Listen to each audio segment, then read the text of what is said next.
Button نیچے ہو اور کاج اوپر ہو تو یہ سنت طریقہ ہے. اس کی ترتیب ایسے ہوگی جیسے اب نماز میں الٹا ہاتھ نیچے رکھتے ہیں اور سیدھا ہاتھ اوپر رکھتے ہیں. لڑکیاں سیدھا ہاتھ سینے پر رکھتی ہیں ہاتھ کو، پہلے الٹا پھر سیدھا، اور مرد ناف کے نیچے رکھتے ہیں، پہلے الٹا ہاتھ پھر سیدھا. یہی ترتیب اس کی ہے کاج تعویذ کی. تم درزی کا کام کرتے ہو، یاد رکھنا، جو سلوائے کپڑا اس کو بتا دو، وہ اس طرح سلوائے نہ سلوائے کوئی بات نہیں، مگر آپ بتا دو، آپ کو اجر ملے گا اس کا. میں ہمیشہ جو میرے سلے میں کپڑے ہیں نا اپنی مرضی کے، وہ اسی طرح ہوتے ہیں. دیکھ آپ تعویذ ملیں گے نا تو یہ بٹن اس کا اس پٹی پہ ہوگا اور کاج اس کا اس پٹی پہ ہوگا. یہ سنت طریقہ ہے. جب میت کو کفن ڈالا جاتا ہے نا، آپ لوگوں نے تو میت کو کبھی غسل نہیں دیا ہوگا، کفن نہیں پہنایا ہوگا، میں نے بہت پہنایا، اللہ تعالیٰ نے توفیق دی. تو میت کو، مرد کو 2 کپڑوں میں کفن دیا جاتا ہے، مرد کو 2 چادروں میں کفن دیا جاتا ہے، اور عورت کو 3 چادروں میں کفن دیا جاتا ہے. تو اس میں بھی جب لپیٹتے ہیں کفن تو پہلے ایسے الٹا ڈالتے ہیں، پھر اس کے اوپر سیدھا ڈالتے ہیں. یہ ہدایہ میں لکھا ہوا ہے، فقہ کی سب سے بڑی کتاب ہدایہ، اس کے اندر لکھا ہوا ہے. تو یہ تعویذ کا سنت طریقہ ہے، مگر یہ آپ کو بہت کم ملے گا. یہ بھی ہمیں بھی بہت عرصے تک پتہ نہیں تھا. ہمارے استاذ محترم حضرت مولانا مفتی اعظم پاکستان حضرت مولانا مفتی ظفر علی خان صاحب نے بتایا.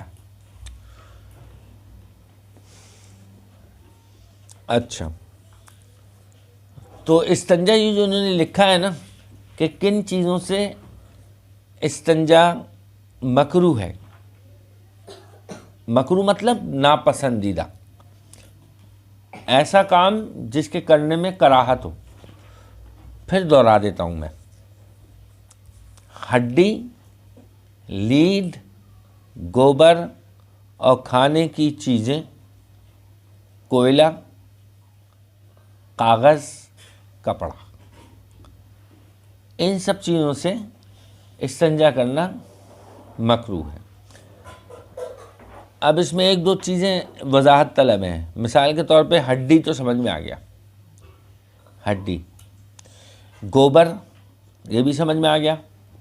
لید گھوڑے کا جو براز ہوتا ہے نا اس کو لید کہتے ہیں.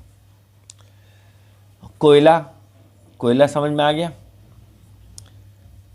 کپڑا سبھی سمجھ میں آ گیا. کاغذ یہ بھی سمجھ میں آیا. اس کو میں ایک لفظ میں بیان کر دیتا ہوں، ایک لفظ میں مختصر، کہ کوئی بھی ایسی چیز سے استنجا کرنا مکروہ ہے جو کسی بھی انسان کے کام آ سکتی ہو. کوئی بھی ایسی چیز جو کسی کے کام آ سکتی ہو، ایسی چیز سے استنجا نہیں کرنا چاہیے. یہ اسراف ہو جائے گا، چیز کا ضائع کرنا ہو جائے گا. کسی چیز کا ضائع کرنا گناہ کے زمرے میں آتا ہے. ٹھیک. اب یہ آسان سوال ہے، استنجا کس ہاتھ سے کرنا چاہیے؟ یہ تو آپ کو پتہ ہوگا. استنجا بائیں ہاتھ سے کرنا چاہیے، یعنی الٹے ہاتھ سے. اچھا، یہ کہہ رہی تھی مجھے پتہ ہی نہیں ہے استنجا کیا ہے. استنجا کہتے ہیں دھونے کو. استنجے کا جو لفظی معنی ہے، یعنی ورڈز میننگ کے اعتبار سے دیکھیں، آیا نا، آپ کی توجہ نہیں ہے. استنجے کا لفظی معنی جو ہے نا وہ ہے دھونا، یعنی استنجے کا مطلب ہے واش. یعنی باتھ روم میں آپ جب قضاء حاجت سے فارغ ہوتے ہیں اور واش کرتے ہیں، اس عمل کو استنجا کہتے ہیں. اور یہ سنت عمل ہے، یہ سیکھنے کی چیز ہے، اس میں کوئی شرم کی بات نہیں ہے. تہذیب کے دائرے میں بیان کیا جائے، ٹھیک ہے. کچھ مسائل ہوتے ہیں کھلے کھلے بیان کیے جا سکتے ہیں، کچھ مسائل میں انتہائی احتیاط تہذیب کی ضرورت ہوتی ہے. تو استنجا سیدھے ہاتھ سے کرنا چاہیے، الٹے ہاتھ سے کرنا چاہیے. سیدھے ہاتھ سے استنجا کرنا مکروہ ہے، مکروہ ہے. کھانا سیدھے ہاتھ سے کھانا چاہیے، الٹے ہاتھ سے کھانا کھانا مکروہ ہے.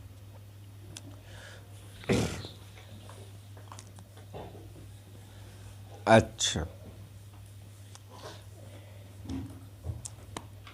اب ایک دوسرا باب شروع ہو رہا ہے، پانی کا بیان. پانی کتنی عام سی چیز ہے پانی، مگر پانی کا استعمال سیکھنے کی چیز ہے، پانی کی تعریف سیکھنے کی چیز ہے. بھئی کس قسم کے پانی سے آپ استنجا کر سکتے ہیں، وضو کر سکتے ہیں، غسل کر سکتے ہیں؟ ہر پانی سے تھوڑی کر سکتے ہیں. شرط ہوتی ہے فقہ کے اندر، شریعت میں ہر چیز کے ساتھ شرط ہے، ہر چیز کے ساتھ شرط ہے، ہر چیز مشروط ہوتی ہے. ٹھیک ہے نا؟ یہ نہیں جس طرح چاہا وضو کر لیا، جس طرح چاہا نہا لیا، جس طرح چاہا نماز پڑھ لی. نہیں، شریعت ہر چیز کے آداب بتاتی ہے، ہر چیز کا سنت طریقہ بتاتی ہے، ہر عمل کے اندر درجے بتاتی ہے کہ فرض کیا ہے، واجب کیا ہے، سنت کیا ہے، مکروہ کیا ہے، مکروہ تنزیہی کیا ہے، مکروہ تحریمی کیا ہے، مباح کیا ہے، مستحب کیا ہے. یہ درجے بتاتی ہے. اسی کو علم کہتے ہیں، اسی کو فقہ کہتے ہیں. ٹھیک ہے.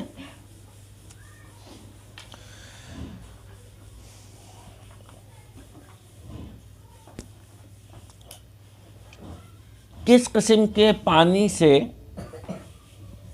وضو کرنا جائز ہے؟ 7 قسم کے پانی سے وضو کرنا جائز ہے، وضو یا غسل. 7 قسم کا پانی ہوتا ہے، 7 قسم کا پانی یاد رکھیے گا. 7 قسم کا پانی ہے جس سے آپ غسل اور وضو کر سکتے ہیں. اس کے علاوہ کسی پانی سے آپ غسل نہیں کر سکتے، نہ وضو کر سکتے ہیں. یعنی اگر آپ نے اس سے ان 7 کے علاوہ کسی پانی سے غسل کیا تو وہ وضو کیا تو وہ وضو نہیں کہلائے گا، غسل نہیں کہلائے گا. 7 پانی ہے.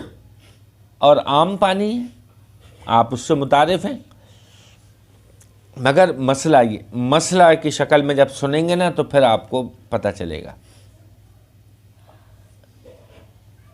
بارش کا پانی، گنتے جائیے، گنتے جاؤ. نمبر 1، انگلی پہ ہاتھ رکھیں، گنتے جائیے. بارش کا پانی، برف کا پانی یعنی برف باری جو ہوتی ہے، چشمے کا پانی، کنویں کا پانی، ٹھیک ہے، ندی کا پانی، سمندر کا پانی اور تالاب کا پانی. کتنے ہوئے؟ ہو گئے؟ دوبارہ دہراتا ہوں، ٹھیک ہے. بارش کا پانی، برف کا پانی، چشمے کا پانی، تالاب کا پانی. وہ پہاڑوں سے جو نکلتا ہے، جیسے جاوے پہ نہیں نکل رہا ہے چشمہ، ایک چشمہ جو پتھروں میں سے پانی نکلتا ہے، اس کو چشمہ کہتے ہیں. تو چشمے کا پانی، تالاب کا پانی اور ندی کا پانی، سمندر کا پانی، 7 ہو گئے. ان پانی سے غسل کرنا جائز ہے. اب اس کے اندر بھی شرط ہے کہ یہ 7 پانی اپنی اصلی حالت میں ہوں. یہ 7 قسم کا پانی اپنی اصلی حالت میں ہو، اس کے اندر کوئی چیز ملی بھی نہ ہو. اس میں شرط کیا ہے کہ اس میں رنگ، بو، ذائقہ، 3 چیزیں نہیں ہونی چاہیے. ان 7 قسم کے جو پانی ہیں جن سے غسل اور وضو جائز ہے، اس میں بھی 3 شرط ہیں کہ اس میں رنگ نہ ہو، بو نہ ہو، ذائقہ نہ ہو. یعنی اپنے اصلی رنگ میں ہو پانی، اس میں کوئی رنگ نہ ملا ہوا ہو. دوسرا کوئی اسمیل نہ ہو، بو نہ ہو. تیسرا ذائقہ نہ ہو اس کے اندر، یعنی شربت سے بھی وضو نہیں ہو سکتا، غسل نہیں ہو سکتا. بو آ رہی ہے. اچھا اس میں بھی ایک شرط ہے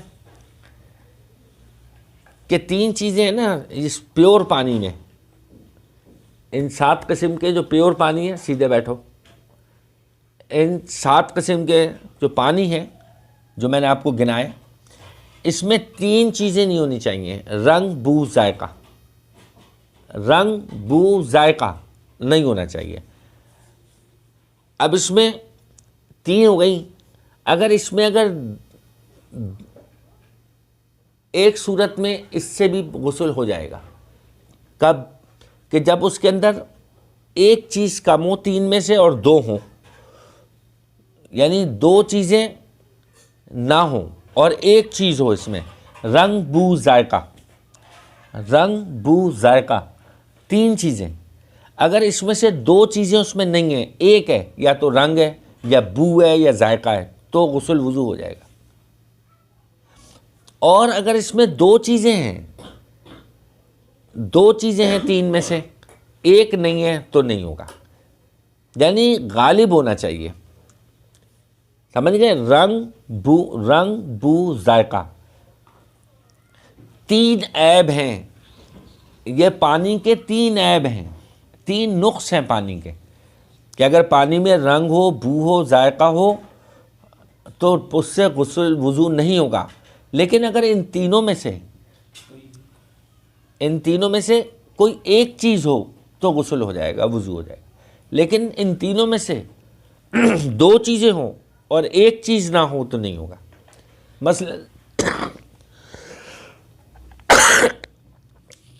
مثلا اس میں رنگ اور ذائقہ تو ہے، بو نہیں ہے. رنگ اور ذائقہ ہے، بو نہیں ہے، تو غسل وضو نہیں ہوگا. لیکن اس کے اندر بو ہے، رنگ اور ذائقہ نہیں ہے تو ہو جائے گا. یعنی تینوں میں سے 2 چیزیں ہیں تو نہیں ہوگا، اور 3 میں سے ایک چیز ہے، 2 نہیں ہے، یعنی ایک عیب ہے، 2 عیب نہیں ہے تو ہو جائے گا. ٹھیک ہے؟ یہ آپ یاد رکھیے گا. جزاک اللہ.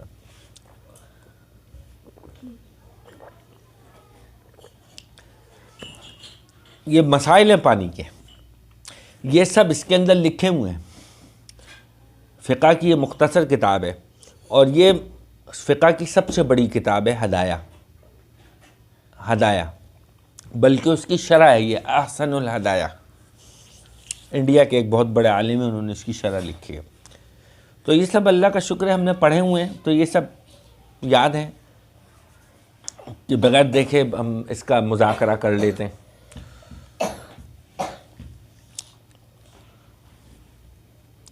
تو یہ ہے پانی کی تعریف، کہ کتنے قسم کے پانی ہیں جن سے غسل وضو جائز ہے؟ 7. شاباش، سب بولو. 7. شاباش، 7 قسم کے پانی ہیں. مگر اس میں شرط ہے کہ اس میں رنگ، بو، ذائقہ جب تک نہ ملا ہو. ان 7 پانیوں میں رنگ، بو، ذائقہ جب تک نہ ملا ہو تو وہ وضو اور غسل کے قابل ہے. لیکن اگر اس میں رنگ، بو، ذائقہ آ جائے، تینوں عیب اکٹھے ہو جائیں تو نہیں ہوگا. اور 3 میں سے ایک عیب ہو، 2 نہ ہوں تو ہو جائے گا. لیکن 2 عیب ہوں اور ایک عیب نہ ہو تو نہیں ہوگا. سمجھ میں آئی کچھ بات؟ کوشش کرتا ہوں کہ میں آسان کر کے بتاؤں آپ کو، لیکن پھر بھی نہ سمجھ میں آئے تو آپ پوچھ سکتے ہیں، بعد میں بھی پوچھ سکتے ہیں.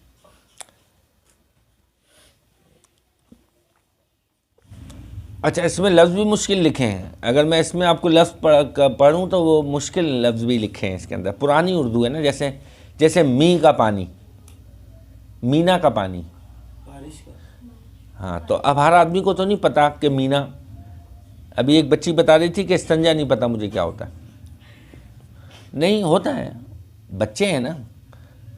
تو بہرحال بیٹا، یہ تو بڑے بڑے لوگوں کو مسائل نہیں پتہ ہیں. یہ تو بڑے بڑے لوگوں کو مسائل نہیں پتہ ہیں. آپ میری عمر کے 10 آدمی اکٹھا کریں، اور 10 سے آپ اگر نماز سنی جائے نا، نماز ایک کی بھی مشکل سے نکل آئے تو بڑی بات ہے۔ 10 آدمی سے وضو کروائیں آپ، میری عمر کے 50-55 سال کے درمیان کے لوگ جو 30-35 سال سے نماز پڑھ رہے ہیں، اگر پڑھ رہے ہیں تو آپ ان سے وضو کروائیں تو شاید کسی کا وضو صحیح نکلے۔ آپ ان سے غسل پوچھیں، جو صحیح شرعی طریقہ ہے غسل کا، شاید کوئی بتا سکے۔ میں آپ کو بتاؤں، مجھے آج تک ایک آدمی نہیں ملا کہ جس نے مسح کرنے کا سنت طریقہ بتایا ہو۔ مانیں گے آپ؟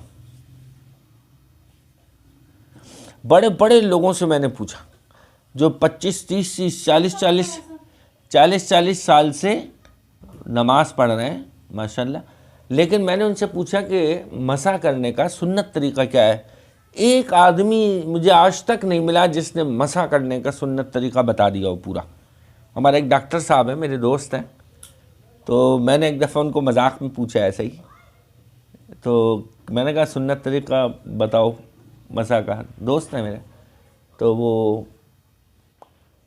بتایا تو تھوڑی غلطی تھی اس میں نے ان کی اصلاح کر دی، تو وہ مجھے بڑا احسان مانتے ہیں میرا، چونکہ نیک آدمی ہے، نماز کے پابند آدمی ہے، تو مجھ سے کہتے ہیں یار میں نے نا مسح کرنا آپ سے سیکھا، مسح کرنے کا صحیح طریقہ میں نے آپ سے سیکھ لیا،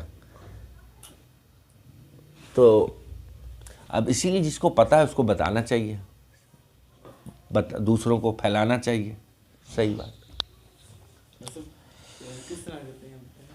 یہ میں جب نماز بتاؤں گا نا آپ کو پھر بتاؤں گا۔ دیکھو مسح جو ہے نا، آپ نے وضو کے دوران اگر آپ نے یہ سیدھا ہاتھ گیلا کر کے ایسے بھی کر دیا تو مسح ہو گیا، نماز ہو جائے گی آپ کی۔ وضو میں 4 فرض ہے نا، یہ سب یاد کرایا میں نے ان کو، غسل کے فرض، واجبات، سنتیں سب میں نے یاد کرائی ہیں ان کو، جو بچے شروع سے آ رہے ہیں، اور بڑے مسائل ان کو بتا دیے میں نے، سب ایٹ اے ٹائم یاد نہ ہو ان کو، مگر یہ کہ ان کو ذہن میں خاکہ ان کے ذہن میں ہے، فرائض، واجبات، سنت، مستحب، غسل کی، نماز کی، وضو کی، کیوں محمد؟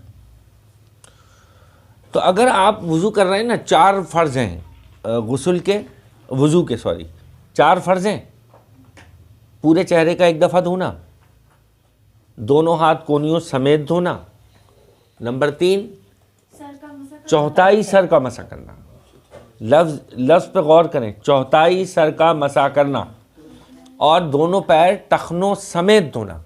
تو چوتھائی سر کا مسح سے آپ جس کا سر کا جو بھی سائز ہے، شریعت میں بچوں کا ظاہر ہے سر چھوٹا ہوتا ہے، بڑوں کا بڑا ہوتا ہے، تو آپ کا جو سر کا ٹوٹل اگر کاؤنٹ کریں اس شخص کا جو وضو کر رہا ہے، تو اس کا 1/4 چوتھائی سر پہ بھی اگر اس نے ہاتھ پھیر لیا تو اس کا مسح ہو گیا، نماز ہو جائے گی۔ لیکن سنت طریقہ جو ہے، جس کے اندر فرض بھی ہو، واجب بھی ہو، سنت بھی ہو، مستحب بھی ہو، کیا سمجھا؟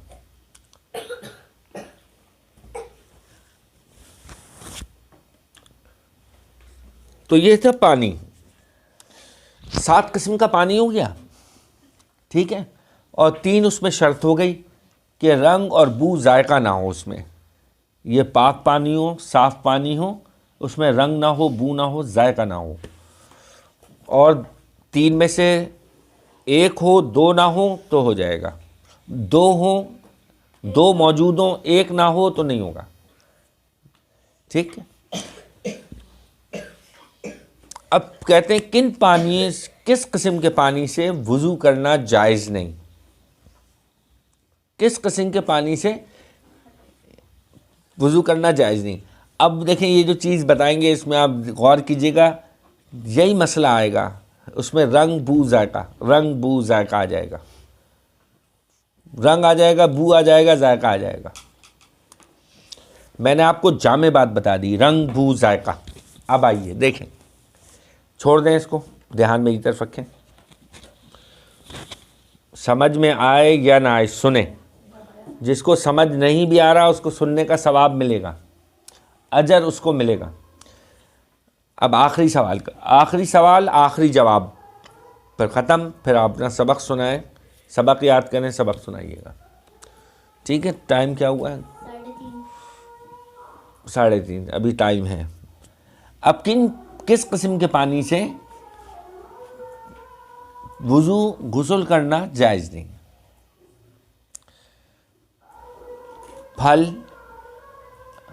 پھل کا پانی یعنی غیر عرق جوس, درخت کا نچوڑا ہوا پانی, درخت کا نچوڑا ہوا پانی یعنی وہی درخت کا عرق, شوربہ سمجھتے ہیں, سالن, وہ پانی جس کا رنگ, بو اور ذائقہ کسی پاک چیز کے مل جانے کی وجہ سے بدل گیا ہو. وہی بات ہے نا, وہ پانی جس کا رنگ بو یعنی اسمیل اور ذائقہ کسی پاک چیز کے مل جانے کی وجہ سے بدل گیا ہو اور پانی گاڑھا ہو گیا ہو. ایسا پانی جو تھوڑا ہو اور اس میں کوئی ناپاک چیز گر گئی ہو یا کوئی جانور گر کر مر گیا ہو, وہ پانی جس سے وضو یا غسل کیا گیا ہو, وہ پانی جس پر نجاست کا اثر غالب ہو. حرام جانوروں کا جھوٹا پانی, حرام جانوروں کے جھوٹے پانی سے بھی وضو نہیں ہوتا. سونف, گلاب اور کسی دوا کا کھینچا ہوا پانی یعنی کشید کیا ہوا پانی. ٹھیک ہے, کیسے بھی جو بیری کے پتوں سے وہ کرتے ہیں غسل وغیرہ کرتے ہیں وہ, ہاں وہ دیکھیں وہ پیور نہیں ہوتا. آپ نے ایک بات پہ غور نہیں کیا ان کی,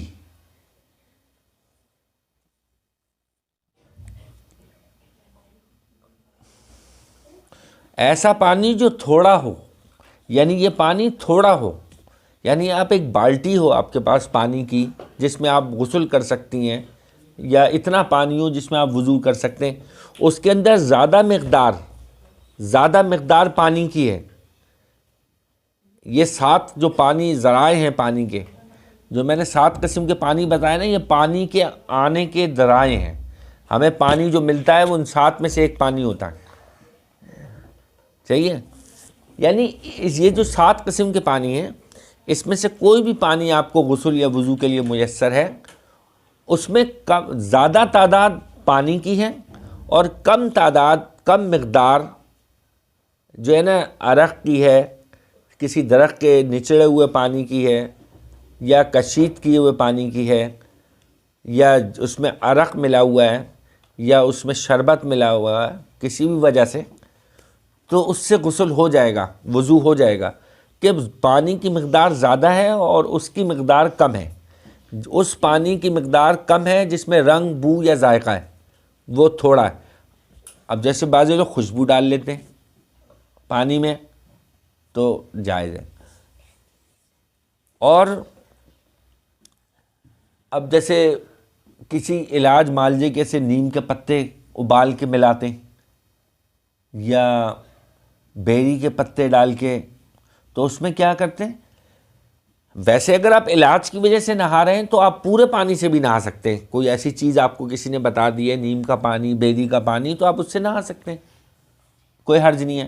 مگر جب آپ عبادت کے لیے کوئی غسل کرتے ہیں تو پھر آپ پاک پانی سے اس کے بعد نہا لیں, پہلے یا بعد میں نہا لیں. پھر اس کے بعد آپ وہ دوا کا پانی, نیم کا, بیری کا, جو بھی ہے وہ اس سے نہا سکتے ہیں. مگر آپ پاک پانی سے ایک دفعہ غسل کر لیں, پہلے یا بعد میں. ٹھیک ہے جی. بیری کا پانی کون سا ہوتا ہے؟ بیری یہ درخت ہوتا ہے نا, بیر کا, اس کے درخت کو بیری کا درخت کہتے ہیں نا, تو اس کے پتے سے غسل دینا مفید ہے.